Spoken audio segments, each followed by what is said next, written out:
Welcome everyone to this webinar on standards and innovation. This webinar has been organized by the Big Data Value Association and in particular by the subgroup on standards in collaboration with the subgroup working with SMEs. And the main focus of today is the value of standards for SMEs. I would like to welcome and thank all the speakers. So first, my name is Ana Garcia, and I'm here introducing this webinar as the Secretary General of the Big Data Value Association. All the speakers will be introduced before they speak, but I would like to in particular thank two people who really supported or were driving the organization of this webinar, is Ray Walsh and Arturo Romao, that both are chairing the standards and the SME subgroups in BDVA. So as an overview of the agenda, so we are now in this introduction, and then we have split this webinar into different blocks that we call Session 1 and Session 2. The Session 1 is a bit more high level about ICT standards in general, although we give some examples of data and AI related activities and also some examples. And I will be moderating that session and supporting Ray and Thomas.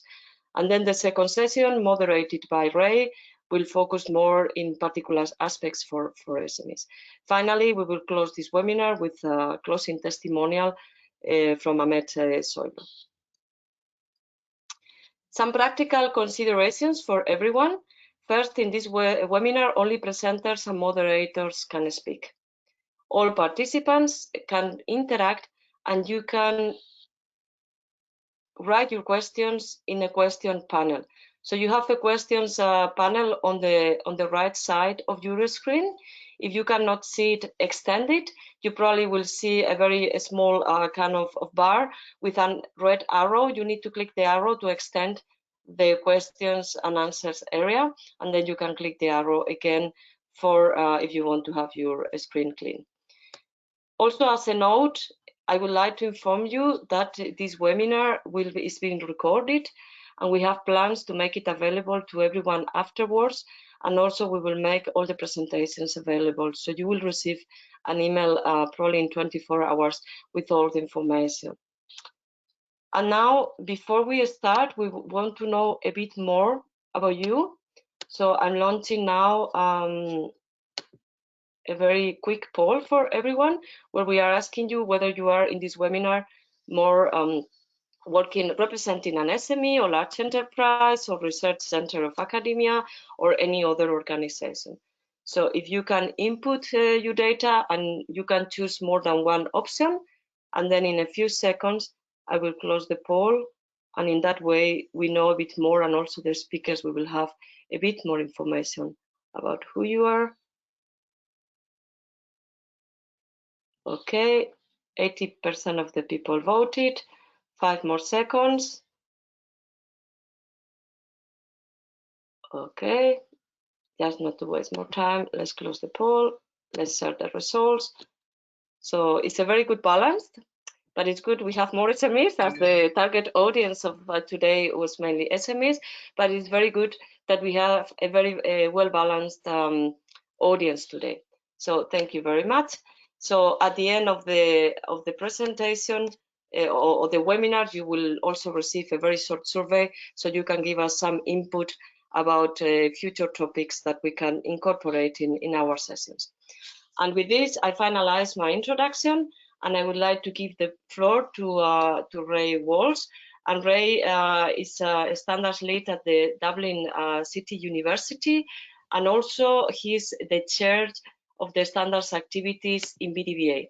In addition to this, he works as ICT standardization expert in topics of cloud, IoT, big data, AI in many international and European organizations. It's a very long list.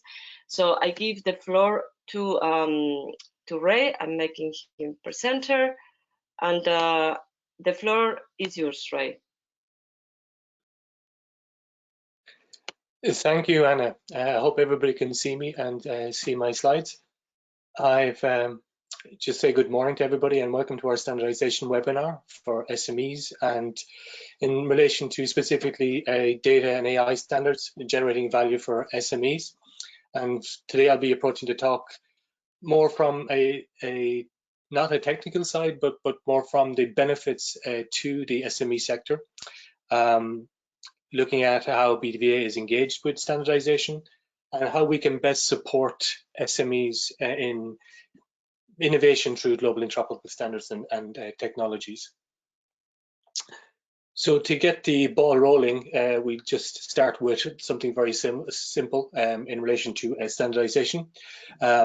What is a standard? So most people would be have a working knowledge of what a standard is, and basically in a very concise and succinct definition would be it's a widely agreed way of doing something. So standards are effectively globally agreed best practice, and we can all think of standard examples of that ourselves, like train track widths, for example, that you can't travel along trains from one country to another if everybody has different size tracks, and weights, for example, in kilograms, like we all need to have the same weights and measures.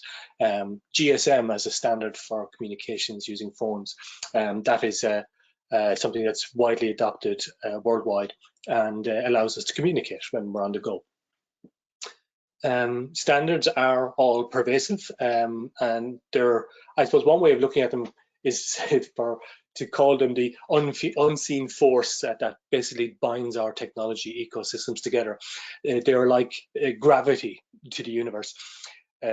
So one way of describing them would be to say that they're the force that Luke Skywalker uses in Star Wars. It's the unseen glue that's holding our technology worlds together.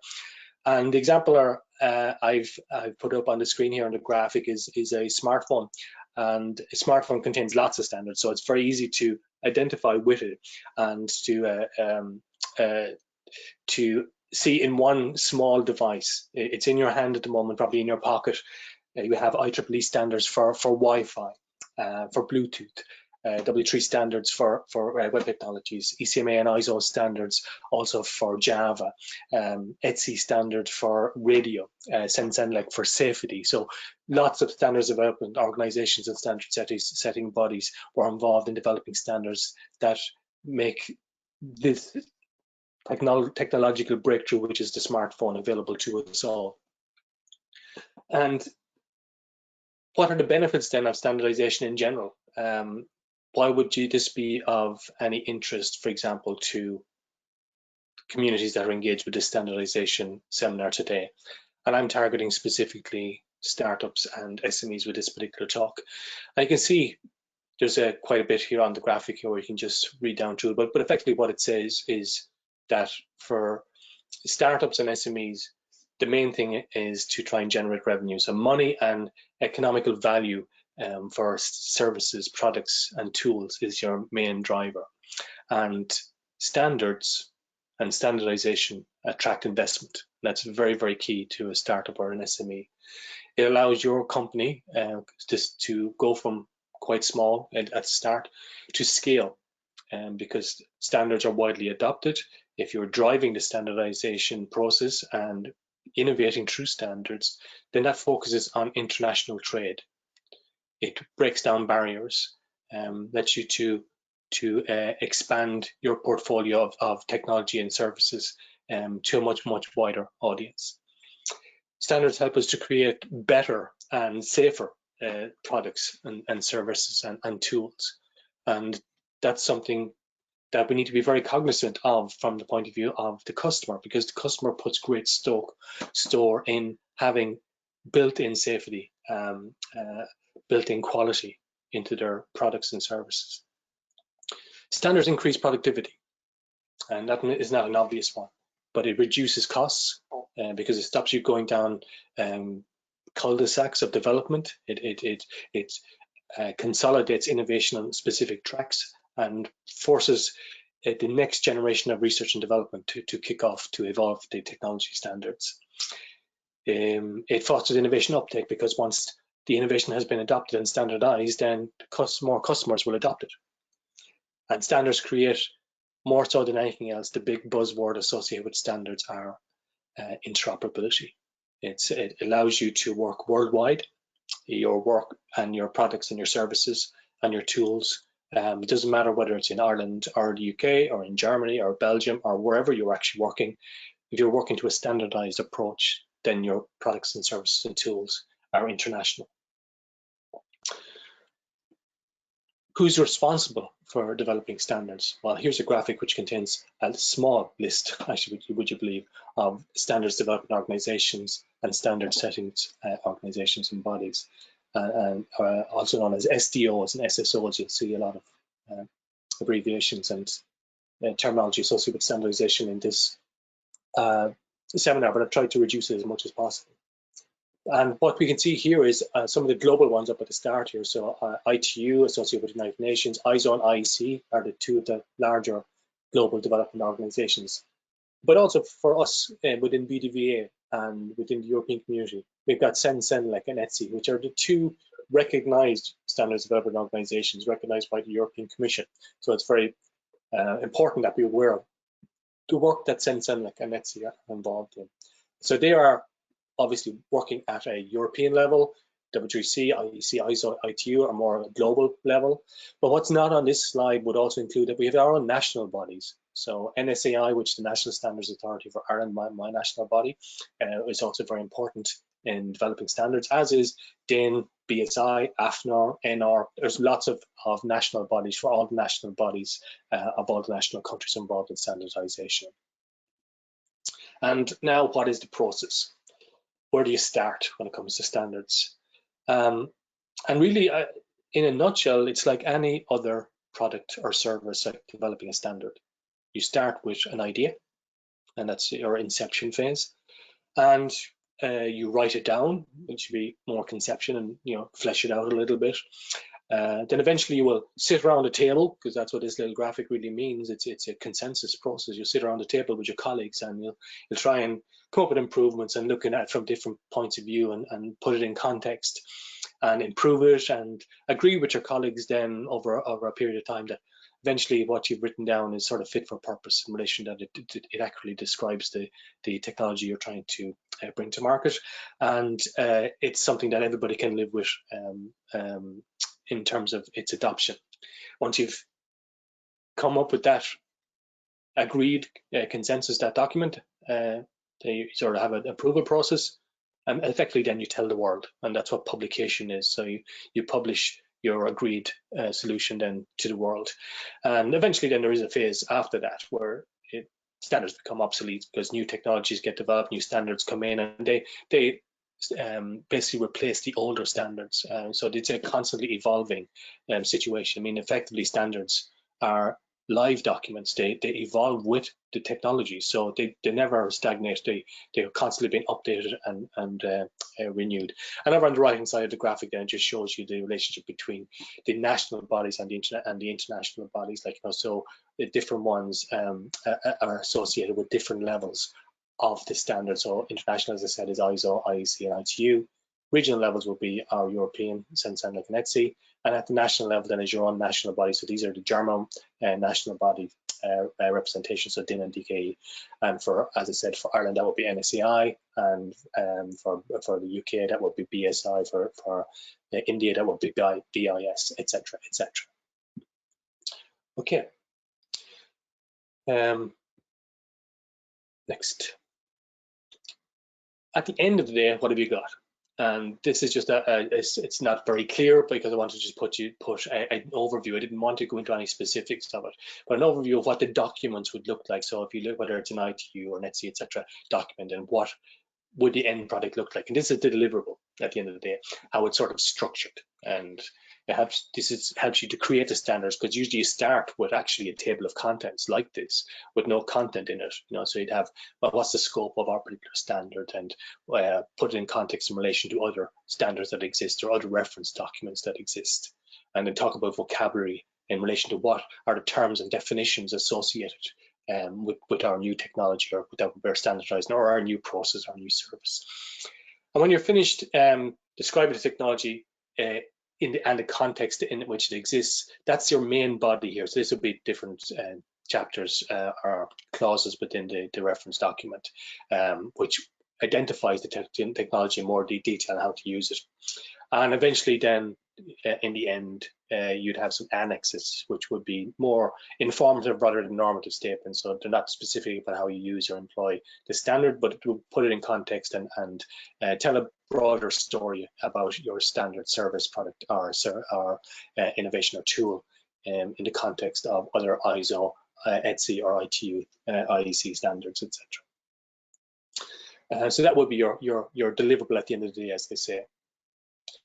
So in relation to BDVA and standards, where do we come from? Well, as Anna introduced, we have a standards group within BDVA, which is quite active, and it's led by myself and Stefan Gessler and Ahmed Solu. And we're actively recruiting people who are interested in standardization from an SME or from an enterprise and academia or research point of view to get engaged with us to try and help you to adopt standardization as an approach for innovation, and maybe to increase your product portfolio and extend it out into larger markets. BDVA is an active contributor to ISO IEC JTC1 SC42. Now there's a mouthful. It's a lot of numbers and abbreviations, but effectively BDVA is a contributor to the Joint Technical Committee. That's what JTC1 is. It's a joint technical committee between these two bodies, ISO and IEC, so the International Standards Organization and the Industrial Electrotechnical Council. And SC42 is Standards Committee number 42, whose remit is artificial intelligence and big data. So the title of the Standards Committee is artificial intelligence. Within there, it has a working group also, which is specifically has a remit for big data as well. So AI and big data is covered within SC42, which is the BDVA area of interest and your areas of interest within the SMEs. We are an official category liaison, and liaison officer are Ana Garcia Mobiles and myself. And the current projects that have been published are these big data reference architecture projects and use cases and standards roadmap and reference architecture. This is the one that I just published recently this month actually. I was the lead editor for this one. Actually, I was the lead editor on, I was an editor on part 2 and part 5 as well. And this one, sorry, part 2 and part 1. Part 5, which is standards roadmap, Dave Boyd from in Cadence has just finished the editing process on that, and that is to be published quite soon. So it's a very active group, lots of publications coming out of it at the moment, and also this is what's underdeveloped, and BDVA are involved in this, obviously through our liaison with SC42 too. And you can see there a list of like bias and trustworthiness and governance of IT, risk management. These are all the areas of interest to us within BDVA. Okay, next slide. We're going on to exemplars for startups and SMEs. So I think I've missed something there actually. I did, I skipped over one. The advisory group 9. So this is another group within JTC1, the Joint Technical Committee that we're involved in. Well, I'm a liaison officer for it, and so by extension, BDVA are involved in it as well. And we're looking at data sharing, and data sharing here, we're looking at personal identifiable information and ways of measuring risk associated with making that PII information setting it free in the environment, I suppose. What is the risk factor associated with doing that data sharing? Is there a way of measuring it in terms of a personal identification factor, data provenance, data governance? These are issues we're also dealing with within JTC1, AG9, and BDVA has an involvement there also. Then startups and SMEs, exemplars. What I wanted to do here is say, well, why specifically you? Why would you be interested in doing this if you're an SME? Well, Decawave, for example, which is now Corva, has been taken over there recently. They're interested in IRUWB, that's impulse radio, and it's ultra wideband. And they co-developed their technology with the standards development process as they evolved from a startup to an SME and now to a multinational company. And Decawave are, what service they provide? Well, they basically are in as you can see, it's IEEE 802.15.4. Most people would know that IEEE 802.11 is a Wi-Fi standard, so it's something got to do with that type of radio, except it's ultra wideband. So what effectively it does is Decawave provide a GPS service, which is like GPS on steroids nearly, and they do location tracking, and their location tracking technology instead of going from tens of meters of locations, they can track to centimeters, so within a couple of centimeters. And this is indoor, which is very difficult technology to do. So Decawave is an example of a company that has benefited a lot from the standardization of their technology. Another example would be Openet, and Openet provide advanced telecom subscriber systems. They're a company which are really embedded in the telecom market. And the reason apart from being a very successful company, I'm very interested in what Joe Hogan, the CEO of Openet, and a colleague of mine that I know quite well, his quote on standardization is, I always find interesting. He said the problem was that I saw that all the major telecoms network equipment suppliers had their own interpretation of standards, and there was no consistency. And so Openet, by adopting standardized, consistent processes, got to take on parts of the market that were there was contention in, really. And they then developed a much larger client base, and examples then of some of their clients to date now. As you can see, they are T-Mobile, BT, Sprint, Air, and Vodafone. That's Openet. And then the last example of a SME startup that has benefited from standardization. So this helped to drive them to be a success in their area as well. And this is Teodlas. And Teodlas have what's, I suppose, this easily described as sort of super low-powered antennae, which used their NB-IoT, which is their narrowband IoT technology. And they are one of the driving forces behind IoT and IoT standardization technologies at the moment. So just to give a few exemplars of where IoT, sorry, not where IoT, but where standards can play a huge part in providing added value. And then as a sort of a last, if you weren't convinced already by the technologies that have been developed through standardization, then maybe this particular graphic might give you a pause for thought when you look at the revenue that is generated by these companies. The success that Decawave and Teodlas and Openet have developed through the course of their technology development and standardization development over the last couple of years. So you're talking about large, like hundreds of millions when it comes to the turnover for these type of companies. And that's basically it for me. I've got a time now for questions if anyone wants to allow some time for questions now, or we can move on to the second speaker if there are no questions in the chat at the moment. Thank you, Ray. So there are no questions in the chat at the moment, and so I would prefer to, I have some questions myself, but I prefer to leave those questions for the questions and answers area. I would like to encourage people to put your questions, write your questions in the control panel. And Ray, thank you very much, because it was a very comprehensive presentation.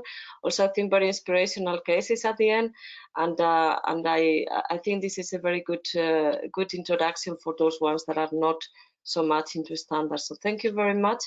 So I would like to give now the floor to our second speaker in this session, who is Thomas Reive, and Thomas works at the European Commission at DigiConnect. Thank you for joining us, Thomas.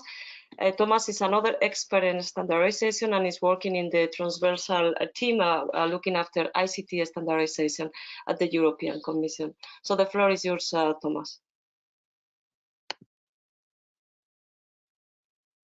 I have to cut my open my microphone. So good morning, everybody. It's a pleasure here to be there with you and to talk a little bit about the European Commission strategy and the digital single market and what we're doing for standardizations. And so my talk is quickly about what standards is in the digital single market. I will cover what ICT standardization strategy, the EC instruments which we're having, and then the benefits for standardization for SMEs, how to get involved, and especially because we are in the innovation unit, we have also a Startup Europe in our unit. So I give you some links how to get financial support from the Commission in order to develop some standardization work.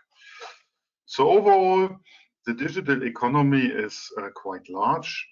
and it's growing actually. So ICT drives around 1/3 of the GDP growth, and it's growing and growing, and more and more companies are involved. So overall, it's quite important, and that companies are involved in standardization, which mainly gives kind of interoperability and other things. Overall, we have for standardizations, it's interlinked with 4 different areas. One area which is quite obvious is the regulations. So standards give a presumption of conformity to some regulatory requirements. So what you see, for example, life vests, they need to open safely, so they need to work under different conditions, and there are some test specifications which are referenced in the regulatory text to give some presumption of conformities. On the other side, we have huge amounts of policies in the Commission, and these policies needs support of standardizations. So there we develop every year the rolling plan. I will come back to this later.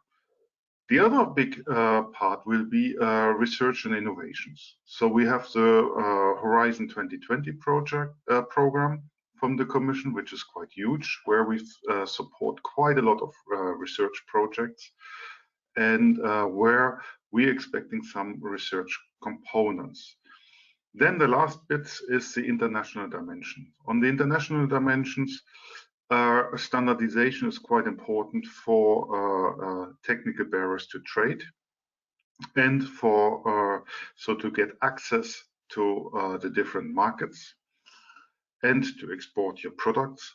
But also it's to safeguard, I would say, your research and your innovation, which you have developed inside your company. So the international side is also quite important.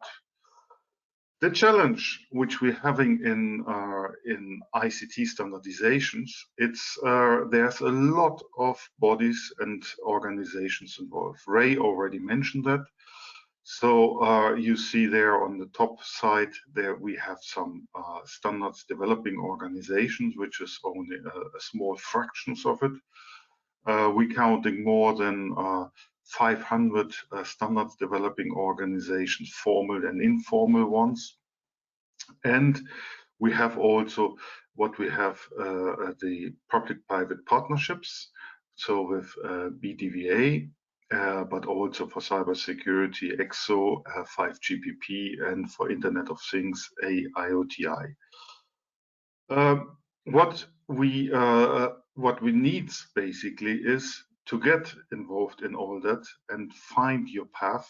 It's quite difficult. So it's important to have improved cooperations, deeper involvement of EU specialists, and what we're looking is that you're getting also involved in the international standardization, because the dimension is quite important in that sense.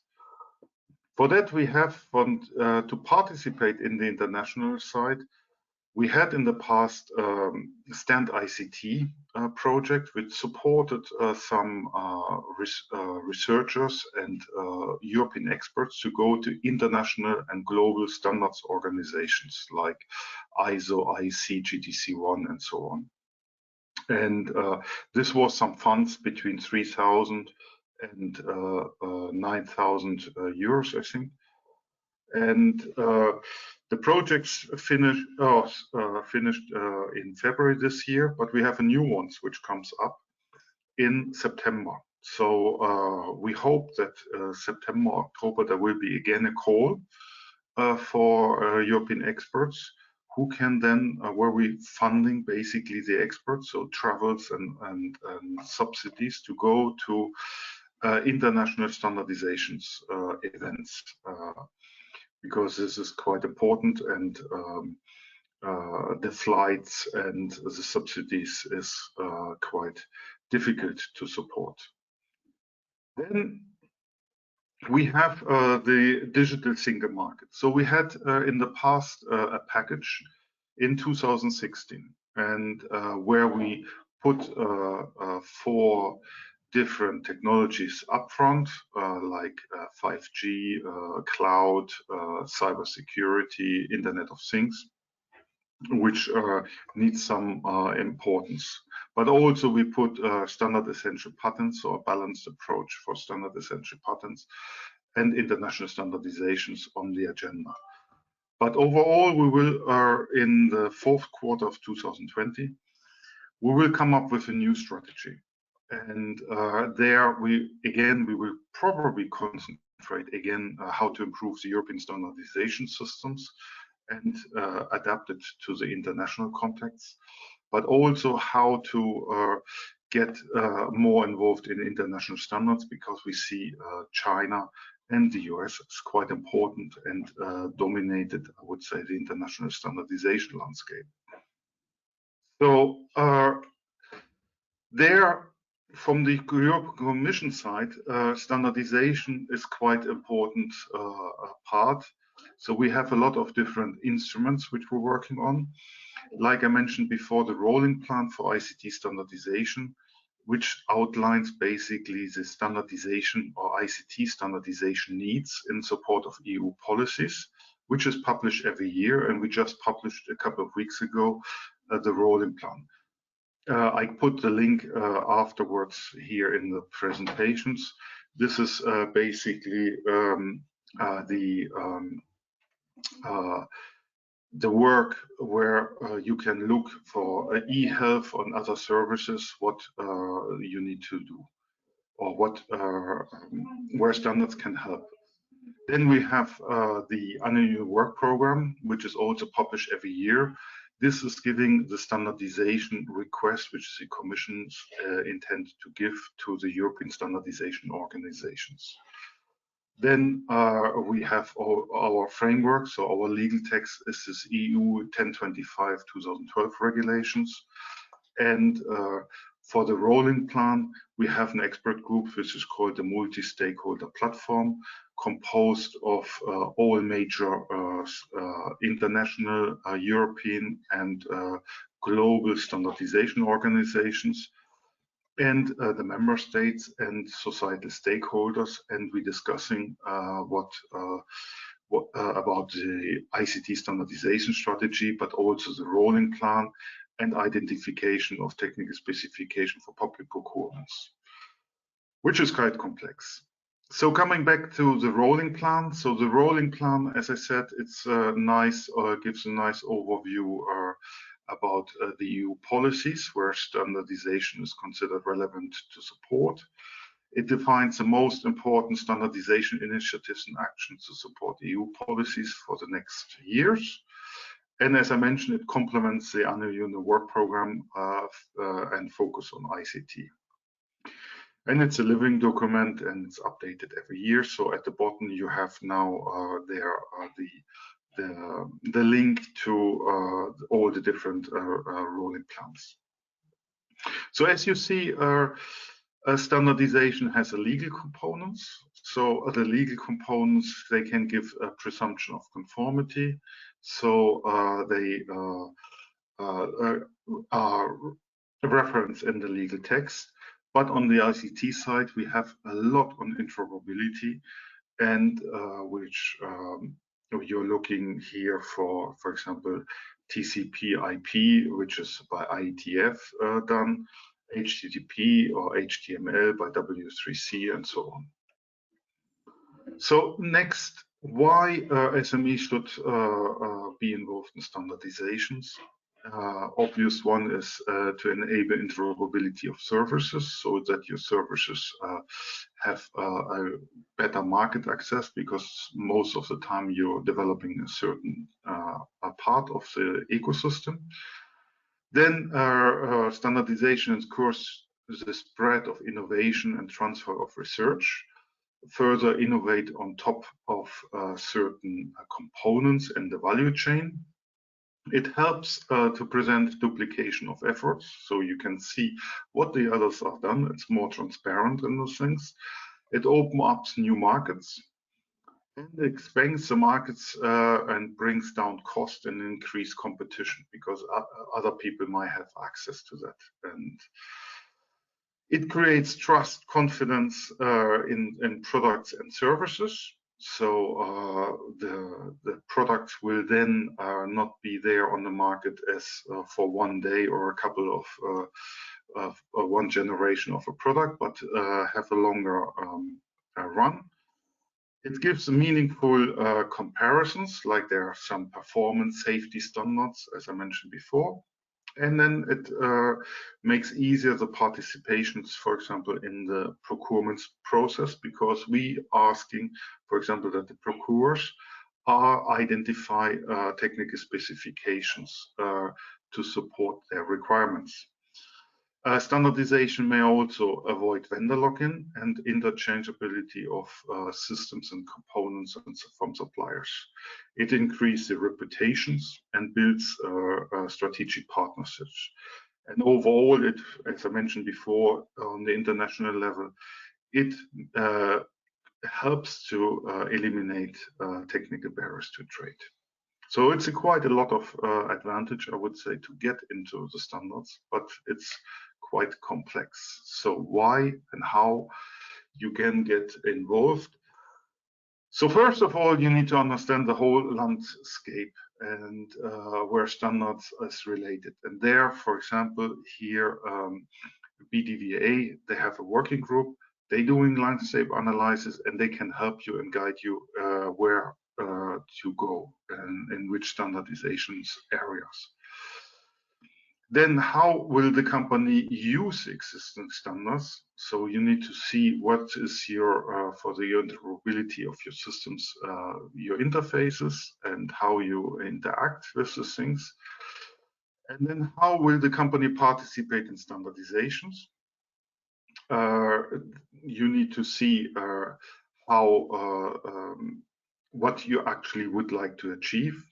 Each of the standardizations organizations, they have a work program, what they're trying to do. They publish, for example, new working items where they will work on. And you need to, with that, you can analyze which standards organizations is the most suitable for you and to develop the things. Keep in mind that you need to invest quite a lot of resources in going to standardizations, because standardization is a participatory process where a lot of people need to participate. And don't forget to protect your IPR, because if you discussing your innovation in the public domain, your IPR might be lost. And so it's important to protect it upfront and standardizations. If your IPR is involved in standardizations, you can give access to other companies to your IPR. So what we have at the European Commission, and this is one of my last slides, is we have these European funded projects. We have quite a lot of coordination and support actions. One of them is the Standardization, or now the new Standardization 2023, as I mentioned, which comes up in September, which helps to support European experts to go to international standards organization. But also what they have on top of it is a standards watch. So we're expecting there that they're giving you a little bit a landscape analysis, what in which area standardization is working. Standardization has already done some work in the past, so they have published, for example, on artificial intelligence, a landscape analysis, but this needs to be extended probably for the data and other areas. Then the interactions with STOs, this is quite important. STOs, some of them you have to pay money for that, which is also quite considerable. So, for example, in ETSI, you pay between 3,000 and 6,000 euros per year, which is quite important. And also national standards organizations. In Ireland, I don't think that you pay anything, but in DIN, for example, it's also quite important in Germany, where you have to pay some money for that. Then standeuropeclub.eu. This is from our unit here, where especially startups can get some money in order to develop their business. And this is also some pitching for your ideas, and other activities are there. Just look on the website. Then we have SBS SME, which looks mainly for SMEs. And as I mentioned, the PPPs, the public-private partnerships. So this is again here some open calls which Startupeurope.club.eu is actually supporting for startup companies. So this gives you a little bit an overview from my side. If you have then any questions, please, I'm happy to answer that.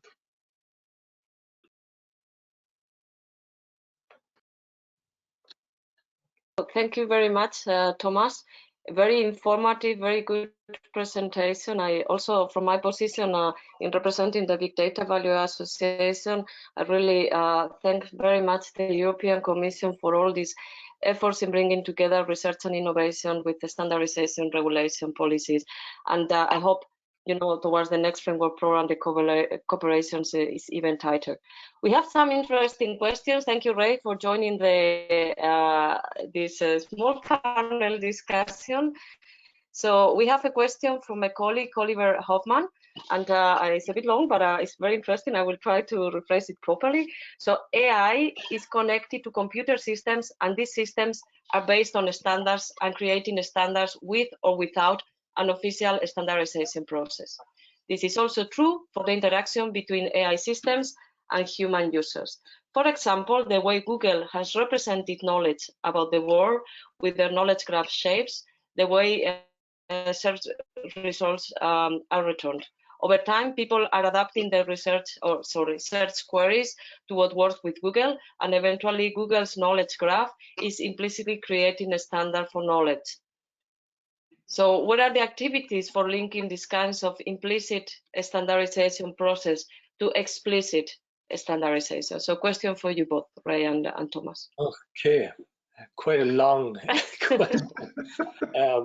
I'll try and not have as long an answer and be a bit more concise. But effectively, from what Oliver has said, there are two types of standards. We have the formal standards process, which is what we've been describing here, Thomas and myself, which is the development of standards through the Standards Development Organization and standard setting organizations, which we've mentioned, the ISO, IOC, Sensen, like ETSI, etc. But we also have de facto standards, and de facto standards don't go through this formal process like what Oliver has just said, but they become widely adopted. It's a technology that is groundbreaking, and it becomes widely adopted worldwide, globally usually, and that's what's known as de facto a standard, but it's not published or hasn't been normalized in terms of bringing all of the national bodies together to agree that this is best practice, etc. Now, there are mechanisms for taking those de facto standards and making them formal standards. And for example, ISO has a process called PAS, publicly available specification. And the public available specification is a parallel process which speeds up standardization. So for example, if there was a good standard, so if you want to take the knowledge graph as an example, like if that was widely adopted and people thought that this was something that should become a formal standard, then the PAS process would provide that. It would be a fast track process to transferring the de facto standard into the formal standardized arena. And there are mechanisms for doing that with other standards development organizations. That's just one. So there are linkages between the formal process and the de facto standard processes that already exist. I hope that answers Oliver's question. Very good. Thomas, anything to add? Yes, there's actually also open source, which is quite important. It's not formal standardizations, but this is, I would say, quite well established. And especially for SMEs, this is they need to look especially on open source, because all major companies are built on open source projects. they are not going really to the established standards organizations, despite there's some linkage between established standards organizations and open source. But most of them are developing, I would say, in their own sphere. So I think that, which I have not mentioned here, but open source and standardizations going really in parallel. And this needs to be also considered for artificial intelligence. Okay, very good. So there are no more questions from our participants, but I have a question for you both. Somehow you have already covered that in your presentations, and it's in relation how the communities like ours and public-private partnerships can really support, better support this process. So you both have been highlighting that communities like ours so can support standards. So we've been passing to standards our reference architecture, strategic agendas, information from projects. We can also do our best to support also our members. But I mean, next framework program, we are more ambitious with the partnerships. You know, we are building this new partnership on AI data and robotics, ambitious in the scope. Also, we want to go more into deployment. And standards is a very important part of that. Is one of the important legs of this new partnership. So, what is your recommendation for the upcoming years in terms of how these partnerships can support this process, but also how can we better support, in particular, SMEs on the way towards the future? It's a good question, actually, Anna. Yes, and I think, well, first and foremost, in terms of the way standardization going and the way technology is going, and also the way the framework program is going, is that data is actually central to all of this. Whether it's a big data, whether it's AI data, whether it's IoT data, data is going to be all pervasive. And from the technologies sectors, this is something that's going to be core to 90% of their businesses in the foreseeable future, and it's getting more and more important. And in terms of affecting a better communication with standardization and better engagement, BDVA and the BVA Standards Group and this collaborative approach, like what they're putting on of webinars and providing free information, and we have this more of a family approach to standards. We have this is really a collection of friends of standardization, as what happens at the MSP and the rolling plan meetings as well. We're a collection of people who are very friendly, very outgoing, very free giving of their time, which are there to help SMEs and startups to become engaged, because it can be hard with all of this vernacular, all of this jargon, all of these numbers and abbreviations to figure out where do I go. And what I would say is, well, ask us, ask Thomas, ask Anna, ask Ray, ask Amit, ask Artur, ask Rico. We talk about this all the time, and we're quite happy to help people. And collaboration is key. You need to just engage with all of the services that are available, what the Commission provides through the PPP projects, and what the consortia provide as well. Very good. Thank you, Ray. Thomas? Yes, I think we have a huge work in front of us in the future. We will come up with, in the fourth quarter, with a strategy. But for SMEs, to be honest, there's still a lot of work to be done. For example, as SMEs, they need to quickly to understand the whole standardization landscape, but also they have a lot of different problems. For example, CEN-CENELEC and ISO standards, or even GTC1 standards. You have to pay license fees in order, or copyright fees in order to get these standards. So it's quite difficult to get an overview of what kind of standards is there. So we need to look, especially for interoperability standards, that they're getting more or less for free available for the people, that especially SMEs who don't know exactly which kind of standards they need to buy or to look at it and things like that, but that they have a quick overview what is already existing, so that they don't reinvent the wheel, and that they get quite overview. So I think there's a lot to be done on that side, also from the funding sides for SMEs to get better involved in standardization. There's still a lot to be done. So I think for the next future, we have still a lot to work on.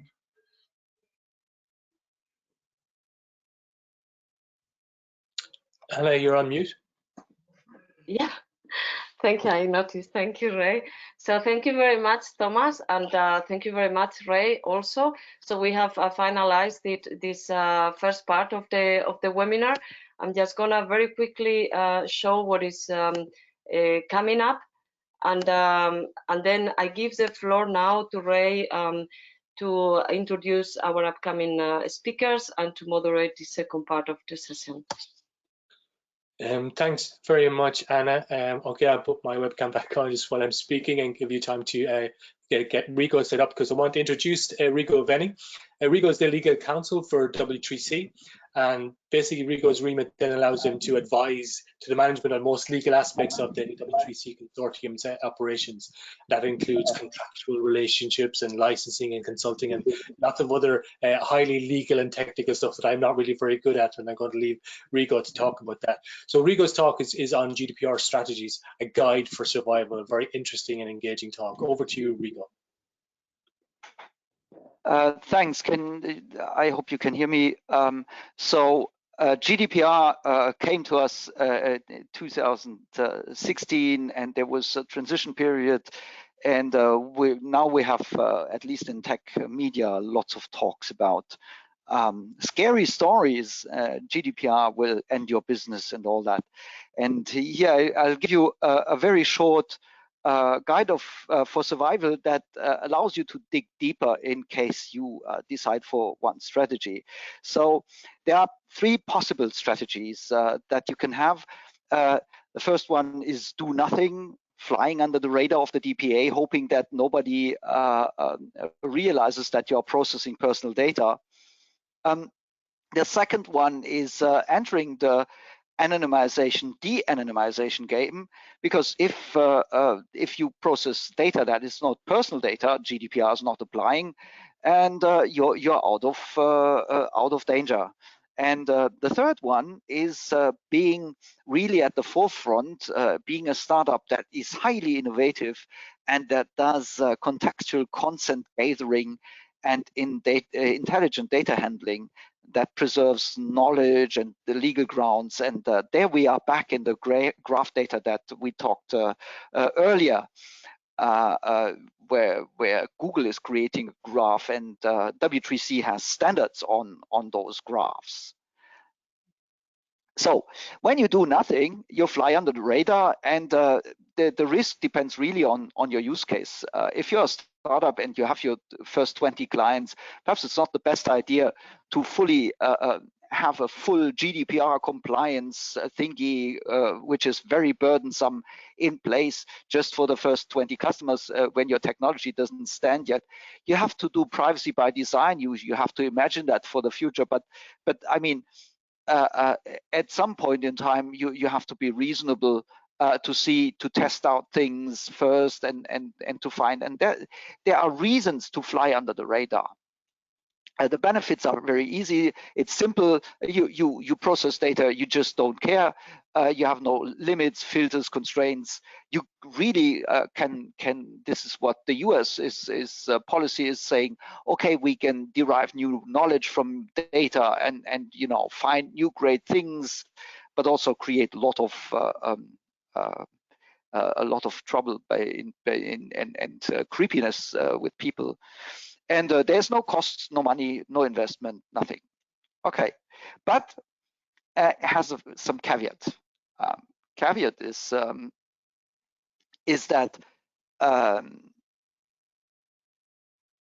the fines can be pretty high. So 4% of the total worldwide annual turnover, or 20 million. Whichever is higher. That means only because you're an SME and you have a turnover of 150K doesn't mean your fine is very small. It can be really consequent. And so it depends on your use case. For example, we are talking about those COVID applications. Now imagine we are not in China. The European Union has democratic rules, and so you cannot really force people to install such an application. If the application is not trusted, nobody will use it. It will be useless. So there you need trust. Facebook, people are just, you know, spreading stuff and getting advertisement. Their trust is not really needed, because after all the scandals, nobody trusts Facebook, but they use it anyway. So there is a trade-off of your use case. And be careful, because, for example, in France, specific leakage of personal data may get you into penal fines, you know, secret of correspondence, secret business secrets, and so on, can get you really into the penal sphere, and that can be really a showstopper. So then we have the anonymization, de-anonymization game. You will have many people coming to you and saying, "Oh yeah, well, let's just anonymize the data, and we are fine, and then we are out of GDPR. That's the game. We just sell aggregated data, and that's our business." And we have the usual administration, the anonymization buzzwords that we know all. Is k-anonymity. Then k-anonymity has some shortcomings, and we create L-diversity to counter that, and then that has also some shortcomings, and we use T-closeness to really iron that out and keep data anonymous. And the new kid in town is now differential privacy, which more or less, after you have created k-anonymity, add some noise to iron out outliers and stuff. So this is pretty advanced, but you have to know that the amount of records is increasing every day. I mean, we are creating traces of our lives in networks, and we create ever more data. Well, the data is de-identified by removing those explicit identifiers, social security number and such. You can have background attacks where you have other data and you correlate to the existing data, and then you can re-identify. So really, there is re-identification. So the nicer, we call them database reconstruction attacks. So it's you get a set of anonymous data. The famous one is the AOL one, where they gave 600,000 search records to anonymized search records to researchers, and they reconstructed about 40 to 50% of identification of the people behind those search requests. So to really counter that, and you do the differential privacy, you have to add lots of noise. And by adding noise and removing identifiers, removing stuff, you get less entropy in the data and less information. And that means the anonymization is also a trap. That means the better the reconstruction attacks, the more data must be stripped. And the less data, the less information. And the less information is in data, the more value is destroyed of that data. And data, it goes to up to a point where data becomes meaningless. You've seen that. You can see that in open data that is distributed by public authorities, when it's aggregated to a point where it's becoming useless for your processes and workflow. So anonymization may not be the ultimate goal. So why don't we get to consent by asking people, involving our customers into our system, and saying and allowing them to express our preferences? Yeah, that's really nice thought, but it's complicated. And here we are in new technologies, linked data and graph systems. The simplicity, we made research on usability, user experience in that, and the simplicity of consent is very difficult. And for example, Ray talked about Decawave. Imagine Decawave can locate you in a building, or by the centimeter. Now imagine you are running around, you have a beacon on you, and somebody central, controls where you are. this is privacy invasive, and you better want to know what they are doing with the data while you're running in a building, which is not perhaps a total high security building where you kind of from the onset know what is happening. So it's asking simple questions, but it also needs to master the workflow in the backend, that the data that you collect in the front end must be handled correctly according to GDPR. Now, the advantage of getting consent is you get high quality data, user involvement, user engagement. You have legal compliance that is rather easy once you get the agreements that you need. You have usable data lakes that you can monetize. And the liability risk is not very high because you have a controlled data set where you know what rights you have with the data. And using a certain type of linked data, you can also create data value chains that cross several company borders. And this is especially important for Europe because Europe doesn't have the Googles, but it has lots of SMEs, and those SMEs have to work together to compete the big fish from other continents. And if you need to cooperate between companies, you have a higher need for interoperability and thus a higher need for standards. So it's really about user experience, putting the right questions out, letting people giving you the right answers. And here we have a typical bracelet situation where you monitor things, where you see today scary messages from those bracelet manufacturers because they second use your data and sell it to your life insurance to prove that you are still in good health, so that your contributions don't go up. So this works like if you collect this data in the front end via those interfaces, you have metadata from interaction with the consent interface, you have protocol chatter, cookies, identifiers, policy applicable, environmental data. All that is then annotated. We call those metadata. And so you can, the metadata can annotate the actual data. You can annotate a name and register purposes for which you can use that name. And this you can query together via an API. And there you have an overall system where you can control your data handling to GDPR compliant, in a GDPR compliant way. So this is, for example, on the current slide, you see how you can use this concept to make a consent transparency and compliance framework for this kind of bracelet, fitness bracelet situation, where the user can really fully control his own data, and still there is a means of using that data in a reasonable way to advance healthcare, to make statistics, to help people finding their way, and many more situations. But in order to do this, in order to have the metadata, you need to know this is a bracelet. You need to know this is a heart rate. Those are, from an informatics point of view, those are semantics. And semantics, we have technology for that. It's linked data, it's ontologies. We have formats developed in Etsy and elsewhere, in Etsy, W3C and elsewhere,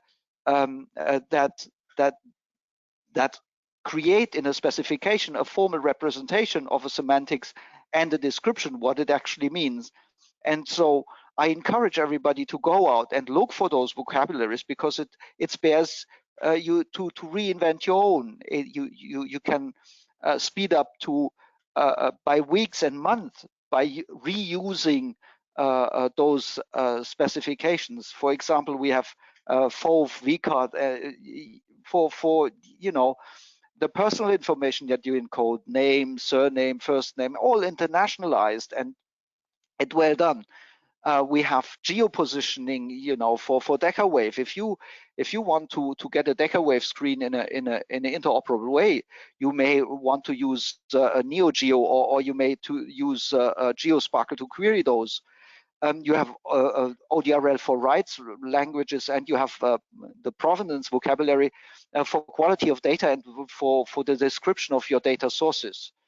And in special, we have a policy language, for data protection, which has data collection, purpose, notification, the who, when, what, where, how, is encoded into a graph structure, which can be then queried and be used in your algorithms for your data handling.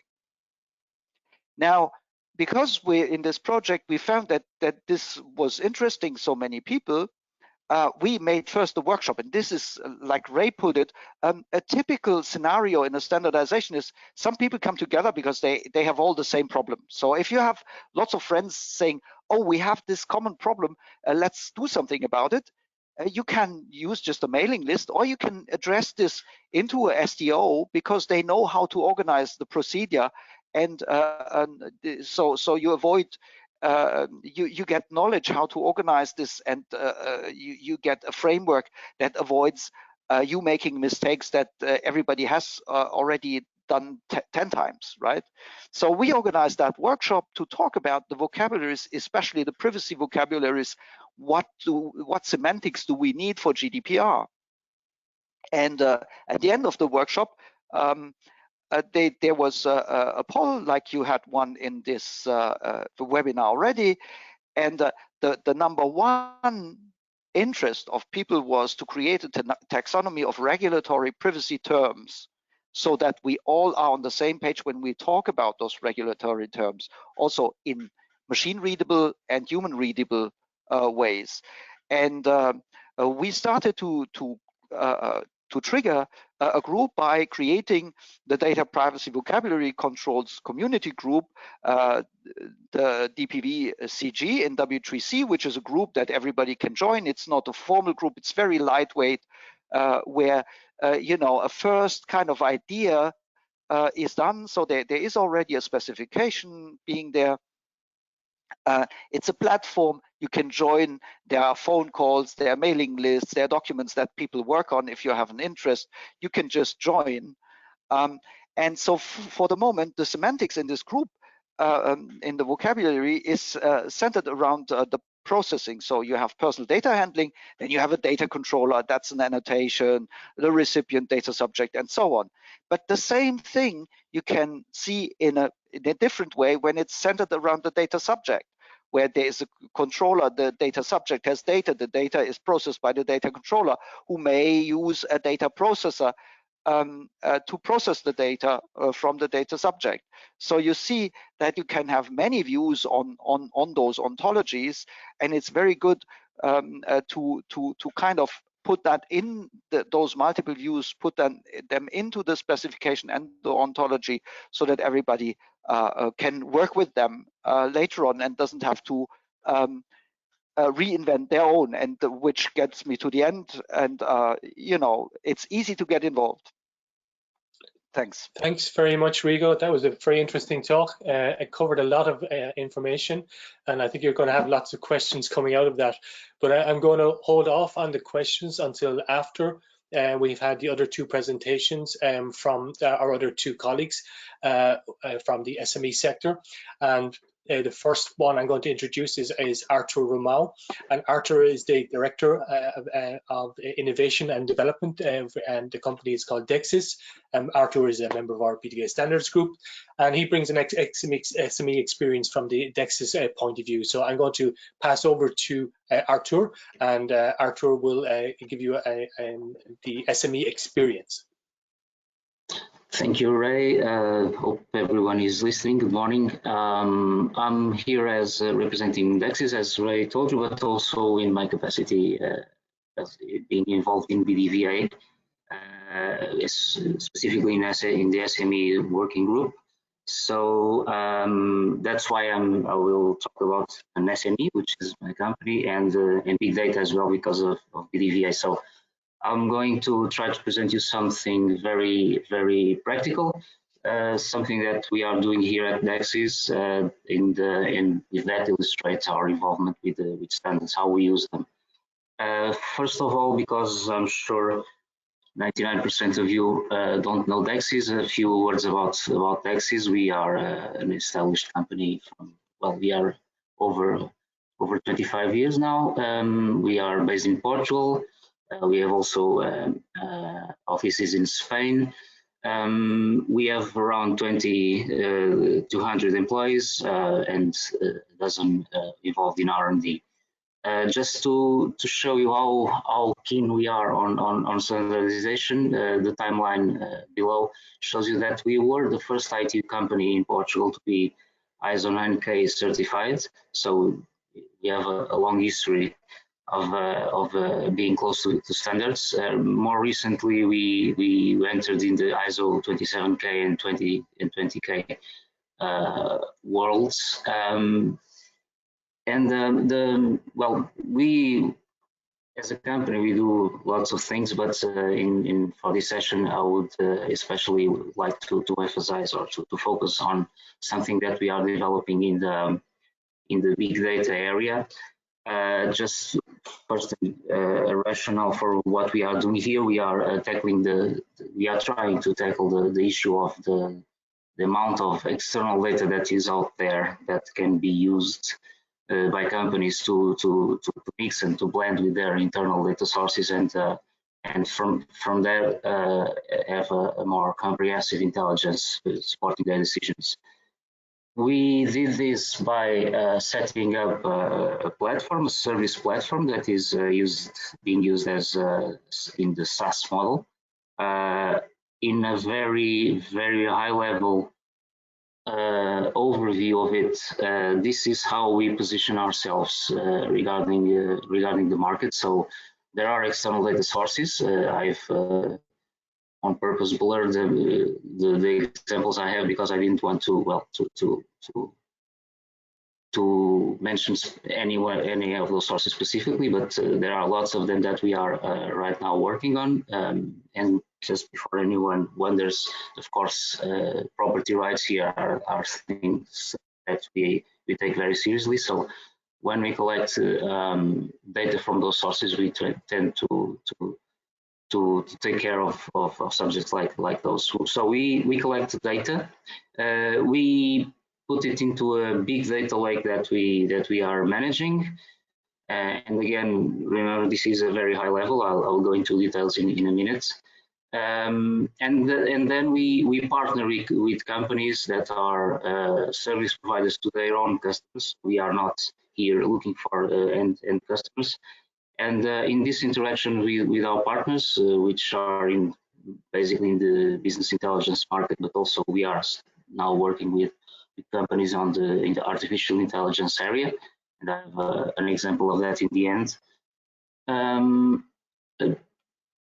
Of course, we have to take care of things like interoperability. So that is very important to us, and more of that in a minute. In a little bit more detail, we put ourselves in the position of doing the transformation and data disposal that our partners need. So we extract or we collect data from the external sources. As I said, we just sort of put that into a big raw data storage. Of course, I'm oversimplifying here, but conceptually that's what we do. We transform that data so that it can be useful in the end, and for that we use some specialized repositories that will hold the data according to their nature and to the goals that we have for that. And in the end, we make that available either via streaming or real-time feeding to our partners or through APIs. So this is more or less the data flow that we implement. A little bit more on data, what comes out of our structure.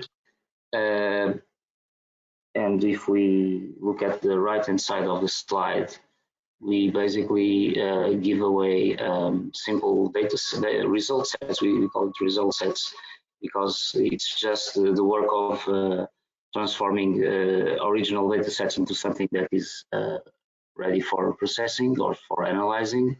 We also blend different data sets into one so that we can enrich the results that we are giving to our partners. And of course, we can work with very complex structures to provide more complex results to our partners. We have already heard today about the knowledge graphs that are being set up by Google and others like them. We of course we don't have the power and the volume of Google, but we are also working in knowledge graphs so that we can offer that knowledge or that intelligence to the customers.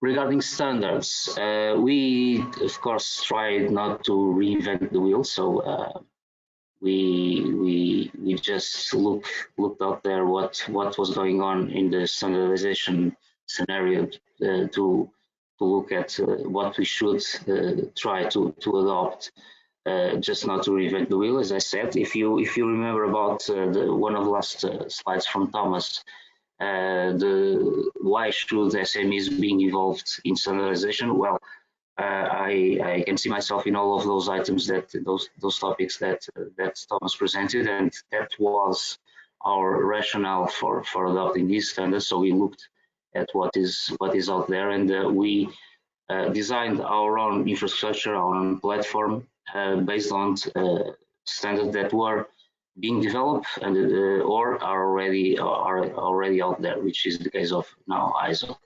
Of course, my involvement in BDVA took me to get to know another reference architecture that is also. If I would provide you more details on our architecture, you would see very much the BDVA reference architecture in there. Another initiative that we are also involved with, and I don't know if many people know about it already, but it's being public. It's the GaiaX project. It originated in Germany with the German Ministry of Economy, I think, but it's now being open to many other participants. Its goal is to develop a framework and an infrastructure for Europe's digital sovereignty. You can see the link in there and get more information. And we are involved in one of the work streams. And in this work stream, standardization is a key factor mainly for interoperability. Not only that, but that is, I would say, one of the key factors. So this means that we have to design our development, our conceptions, our services to be very close to what standards are, whether they are formal or informal standards. We have to be very close to them. And again, I invite you to review the slide from Thomas on how SMEs should be, why they should be involved in standardization to understand why we are doing it. And finally, I have a use case that is very recent, on which we are collaborating with. It's in the area of artificial intelligence. One company, a German startup called Robo AI, developed an omnichannel bot for informing people via a bot, natural language interface about COVID-19.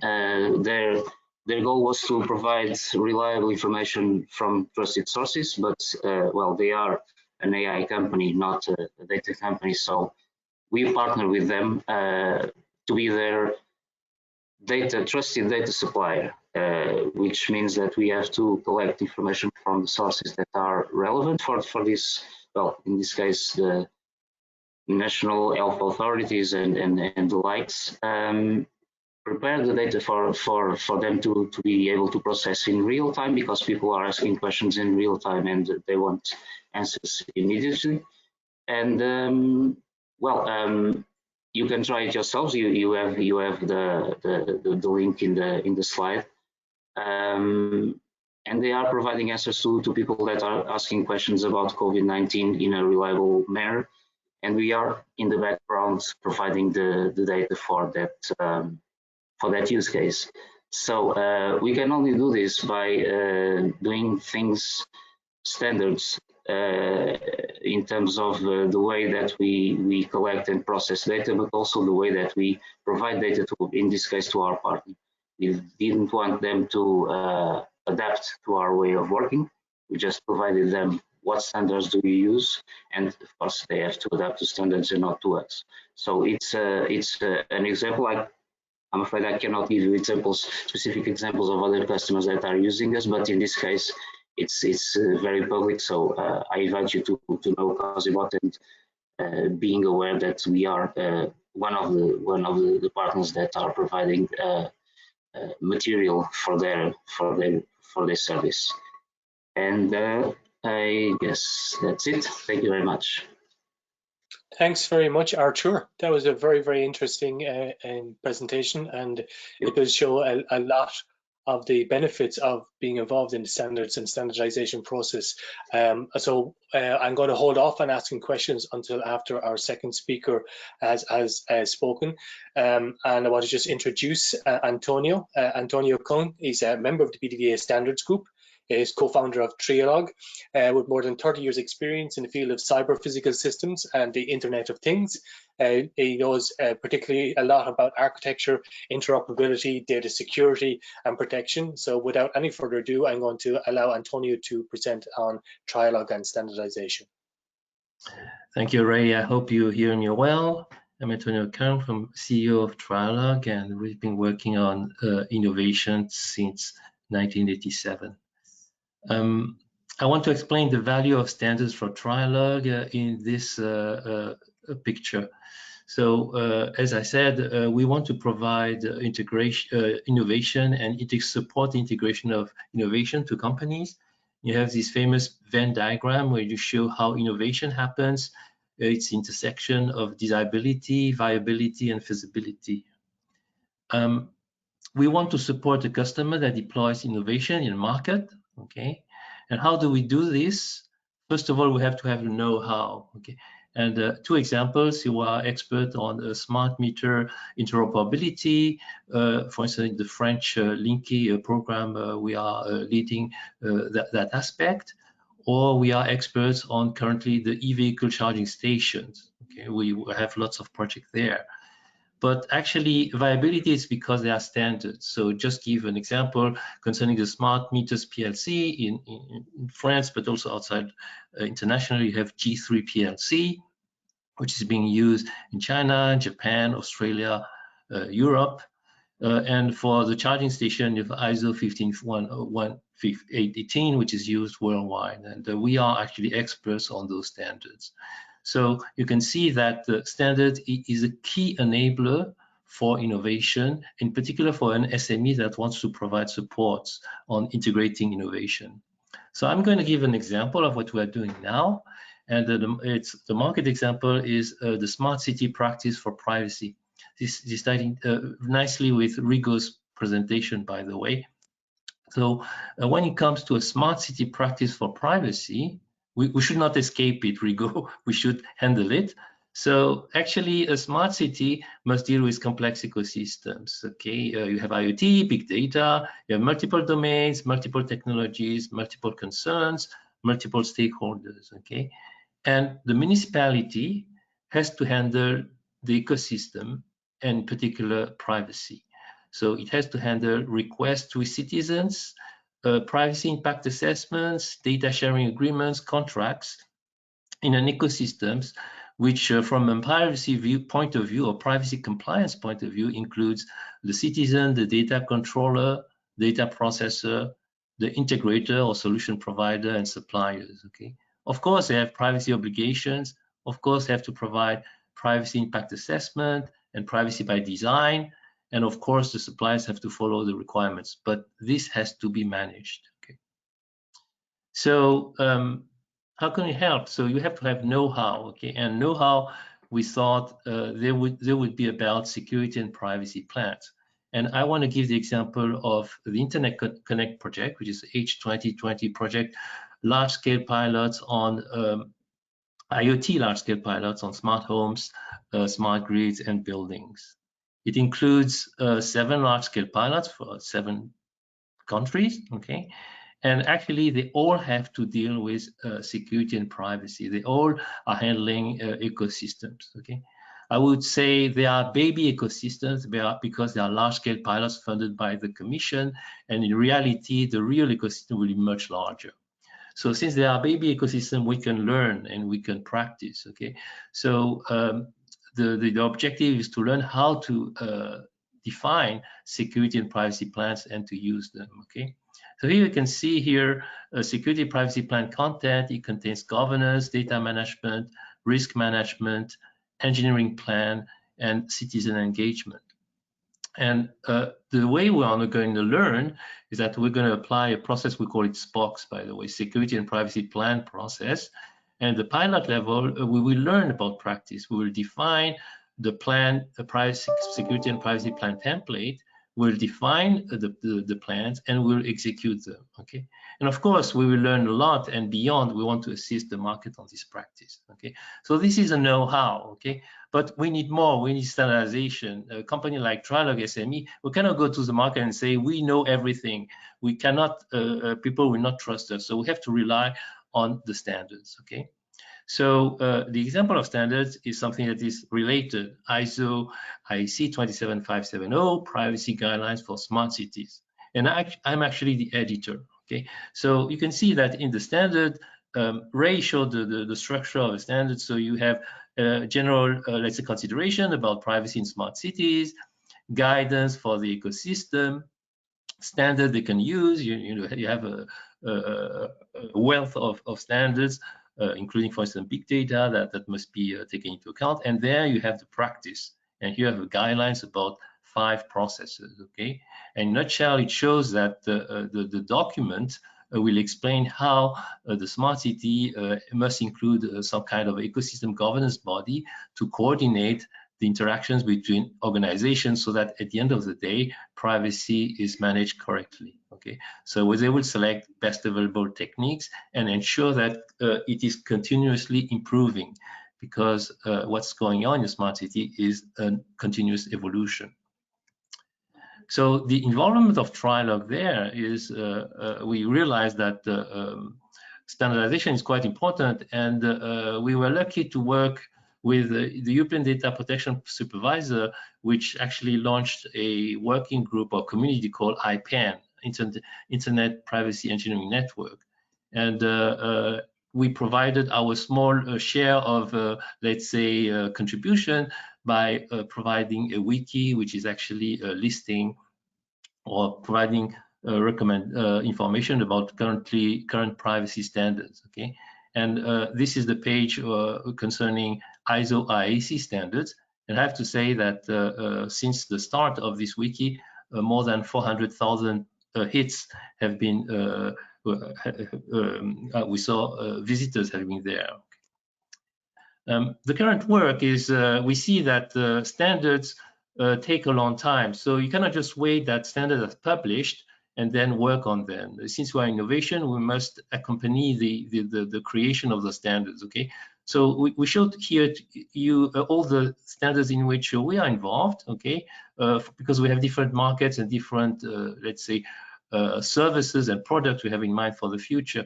I put here in pink those which are related to big data, okay? Privacy guidelines for smart cities, big data security and privacy. I have edited at least 1 or 2 sections of this. Data sharing agreements, impact of AI on privacy, okay?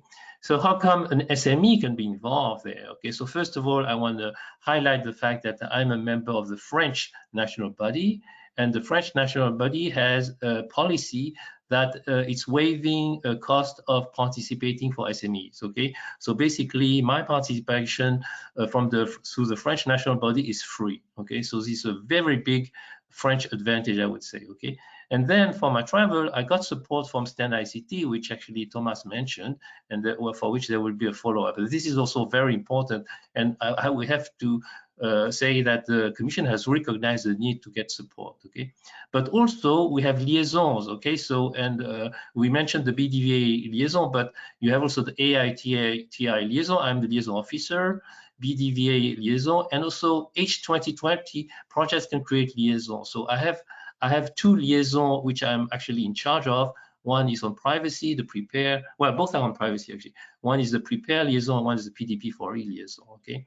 And I think we have an arsenal of, let's say, mechanisms to help the SMEs participate at the right level for a standardization.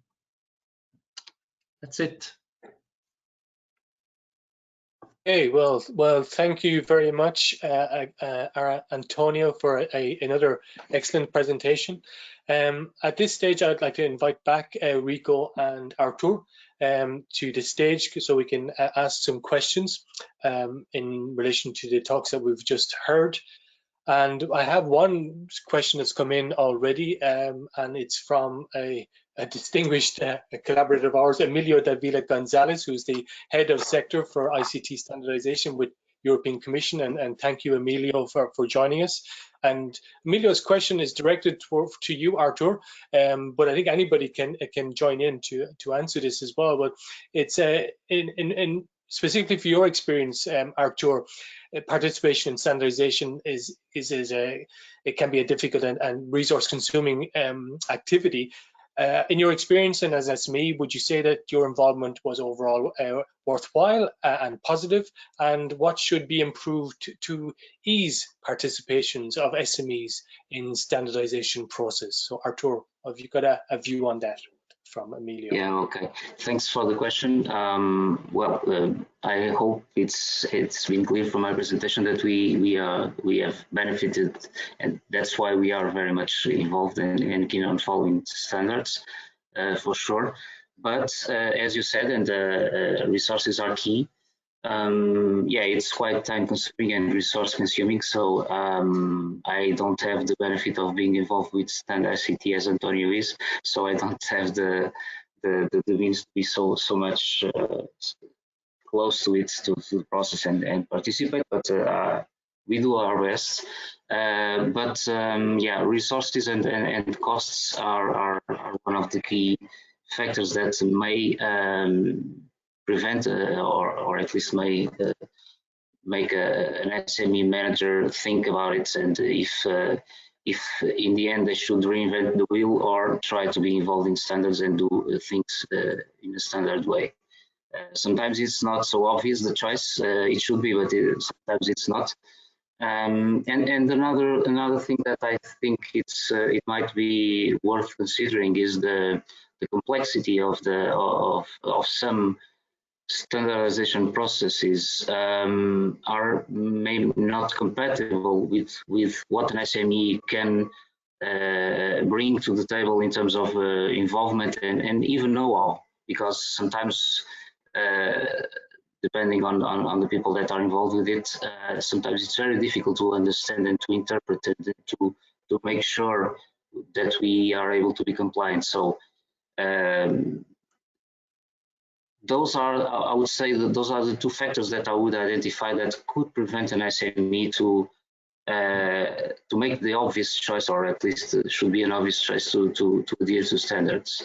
It was not our case for various reasons, but I would understand because I've of course talked to colleagues that told me some things like this, that it's not an easy task to be always compliant. As you see, Dexis has a long history of being next to standards, so we have that culture internally, but it's not, I would say that it's a very large percentage of SMEs cannot afford to be like that. Thank you, Artur. Yes, I I agree. Like sometimes it's very difficult to engage in standardization from an economic point of view, but the Commission has been very good in the last number of projects I've been involved in, because I've been involved in StandICT and StandICT 2023 and Elite S, and with the projects that have been funded by the Commission. And I think there are more opportunities being made available, and hopefully, Artur, you can engage with StandICT 2023 Sure. when we launch our first call, probably at the end of September, middle of September. Totally. Antonio, the same question really to you. I mean, although Yes. you partially have answered some of that as well, and again, Emilio has a follow-up question, which is, in your opinion, like what further measures could be envisaged to promote EU values and technologies into international standardization? So one thing which is actually related to Arthur's answer is that when you do business in SME, you have business angels, okay? And I think when you do standardization, you also need standard angels, okay? Some people who actually know a little bit, know exactly how it works, and try to hide the complexity, because the complexity is not really interesting, okay? So what is really interesting is the value that it will bring to the SME. And we need to have people, and they are not, it's not frequent to find people who are who could be playing the role of standards angels. But I think we know some of them, and they should be, we should ask them to help, okay? Because then it will grease the whole ecosystem, and the SMEs will go into the right direction, because the SMEs, they make the biggest bet, okay? So they make a bet, okay? So then they need help, because sometimes I have to say the standard angels, they might tell you use that one and not that one. So I'm really sorry, but it's like a business angel, okay? We say go for that business and not for the other one, okay? And this is invaluable, let's say, advice that the standard angel could provide, and we should put that in place, I think. Thanks very much, Antonio. And I have a follow-up question for Rico. Rico, you mentioned like about data. Actually, I mentioned about data, but I think data is becoming more and more important, whether it's AI data or big data or IoT data. And GDPR and the use of GDPR and personal identifiable information, something that you alluded to in your talk. And I think compliance is going to be something that you mentioned, frameworks for compliance, etc. That's going to become more and more important, I think, as time goes on. And what's your view on such frameworks and where that technology and those frameworks are heading in relation to GDPR in particular? I mean, we have to first tell people that standard is not standard. You have interoperability standards, you have management standards, you have standards that you test for compliance by using, you know, the ISO 27000 framework, where you have where you look at the process. You have data formats that just enable interoperability, but not more. So there is a high diversity. So an SMB has to first of all look into what they really need, and then, you know, look into the market, what serves them first. I'm still a fan of the famous sentence from Peter Brown: "Standards are great, please use mine." If I look at the smart city presentations from Arthur or from Antonio, you can use the interoperability standards that I presented to kind of fill what they are doing. I can easily fill with linked data what Arthur is presenting in its architecture. If just I give you linked data, you have no clue what to do about it and what to do with it. So it doesn't give you what Arthur is providing you, my interoperability. But my interoperability gives you the guarantee that whatever you put into Arthur's architecture, when Arthur says, "Oh, now I increase my prices by 50%," you can just push a button and it's out again. This is why we need several levels of this discussion. And I'm generally someone who rather says we need a minimal process and more focus on real technical development, because that's where Europe is lacking behind the US. Okay, and there are no more questions, you'll be happy to know probably in the chat at the moment. So I'll just take the opportunity to thank Rico and Artur and Antonio for some very engaging talks in session 2. And I'll ask for Ahmed Solu to join us, and Ahmed is going to present a slide on some future activity that's going to be taking place from BDVA. And Ahmed is a senior scientist at Sintef, and is also heavily engaged in BDVA. So without any further ado, I'm going to pass over to Ahmed, and Ahmed can give his talk. Yeah, thank you. Are you able to see my screen? Sorry. Yes, everything's okay, Ahmed. You see my presentation as well? Yes. Okay. Because I cannot see it. That's why. Sorry. It's on our screen. Okay.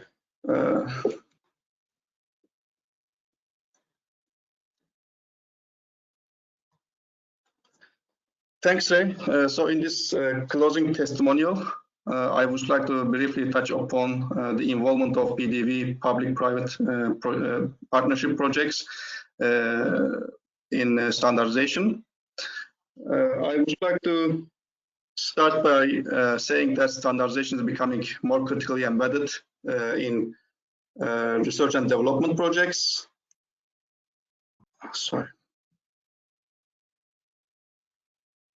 Research and development projects, both in terms of the using and contributing to standards, in terms of course, efficiency, transparency, visibility, early knowledge access, and actually moving research outputs into marketable solutions. I also would like to highlight that participating in international standards development is an important strategic objective of the digital single market. This is particularly because standards enable innovations that scale, as we discussed today, and puts European effort or the approach into a global perspective. Since we very much believe that interaction between research and standardization is important for research and innovation, we actually, as a standardization subgroup, will be running another webinar, which will particularly focus on BDV projects, we will try to help them support in this engagement. You can watch our website for future date and time, and also can subscribe our mailing list. This is only for BDVA members, of course. And if you want to continue discussions with SMEs through BDVA SME subgroup, you can subscribe to the corresponding email group as well, again for BDV members. I very much enjoyed today. Sorry. Sorry, thank you, Ahmed. I was sorry to have finished up. That was your last slide. Go ahead. Yeah, sorry. Thank you very much for joining today's webinar. I very much enjoyed the presentations and the discussions around it. The recordings will be available through the following links, and you will be, of course, contacted with an email. If you are interested to get more information to how to register this mailing list, or you are interested in being a BDVA member, you can email info@core.bdva.eu. And I very much hope to see you in our future events. And I would like to thank each panelist and participants for being here with us today. Thank you very much. Thank you, Ahmed, and thanks to all the speakers in session 2. I'm going to turn off my webcam and hand back over to Ana Garcia, and Ana is going to do our wrap-up. Well, I think the wrap-up is done. It's just to thank you all from BDVA perspective. I think it was a great webinar and a very good starting point for a series of webinars in relation to standards. So thank you, everyone, and thank you also to the audience. And you will receive an email in around 24 hours with additional information as provided by Ahmed in relation to the links and also this recording. So have a good day to everyone, and see you very soon. Thank you. Thanks, Anna. Thanks, everyone.